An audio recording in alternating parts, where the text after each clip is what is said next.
Bonjour, bienvenue à tous, on se retrouve aujourd'hui pour une nouvelle vidéo.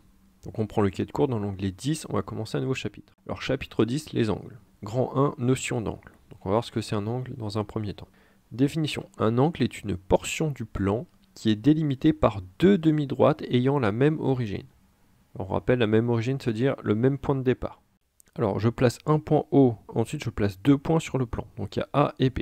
Ensuite je vais tracer les demi-droites OA et OB, que je vais appeler la demi-droite X et la demi-droite Y. Et on a dit un angle, c'est la partie du plan qui est délimitée par deux demi-droites. Donc c'est-à-dire c'est celle qui est entre les deux demi-droites. Donc si je colorie, j'ai une partie rouge et une partie bleue. Et l'angle, il peut être plus ou moins grand. Un angle, on va imaginer ça comme une ouverture, un écartement. Les demi-droites, elles sont plus ou moins écartées l'une par rapport à l'autre. Je peux avoir des angles rouges très petits, donc la zone rouge est petite comparée à la bleue, ou beaucoup plus grande, voire même très grande. Alors ça, là on voit bien qu'on a deux zones, la rouge et la bleue. Sauf que pour représenter l'angle, on ne va pas colorier à chaque fois toute la feuille. Ce serait beaucoup trop long. Et s'il y avait plusieurs angles avec plusieurs couleurs, ce serait vite surchargé. Donc on va utiliser une notation. On va utiliser ces notations. On va faire un petit arc de cercle entre les deux demi-droites.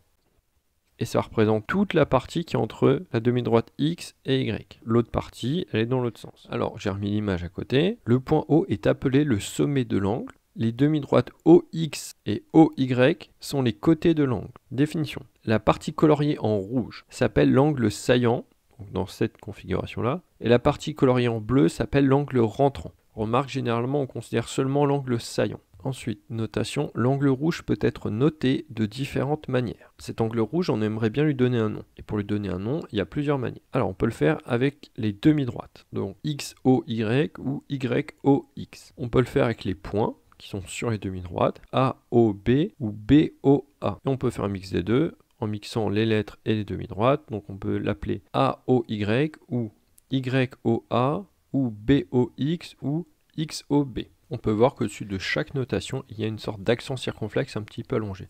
Bah ça, c'est la notation pour les angles. On est obligé de la mettre. Si on ne la mettait pas, pour la notation BOA ou AOB, on pourrait confondre avec celle d'un triangle. Et là, on remarque un truc, c'est que peu importe la manière qu'on a de noter l'angle, à chaque fois, il y a tout le temps une lettre qui revient au même endroit, c'est O. O est tout le temps au milieu. Donc on donne le nom d'un angle. La lettre du milieu, ça va être le sommet de l'angle. Et ensuite, de part et d'autre de O, on va mettre soit un point, soit la demi-droite. Donc par exemple, AOB, quand on voit AOB, on peut mettre son doigt au début, on fait A, O, B, on suit l'ordre, A, O, B, et on voit bien que ce qu'on a tracé là, c'est bien l'angle rouge. J'aurais pu faire X, O, Y, ça marche aussi. Tout comme je peux mixer les lettres et les demi-droites, A, O, et ensuite je vais sur la direction Y. À chaque fois, je trace le même angle. Et il y a encore une dernière manière, juste avec le sommet, on l'appelle O. Alors cette manière-là, il faut faire attention, on peut l'utiliser que quand c'est clair et qu'il n'y a pas de confusion. Si je prends cette image-là et que je dis l'angle dont le sommet c'est O, alors là ça pose quelques soucis. Je ne sais pas si je parle de A, O, B,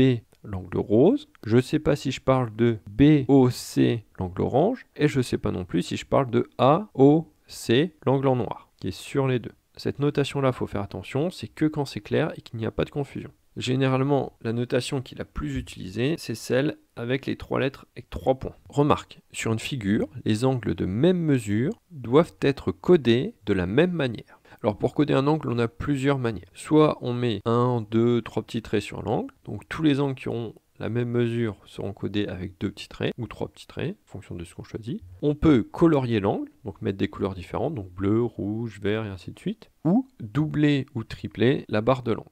Voilà, c'est tout pour cette petite partie, donc on approfondira ça dans des prochaines vidéos. En attendant, on apprend bien le cours, tu peux revoir la vidéo si tu as du mal, et on se voit une prochaine fois pour une prochaine séance. Au revoir.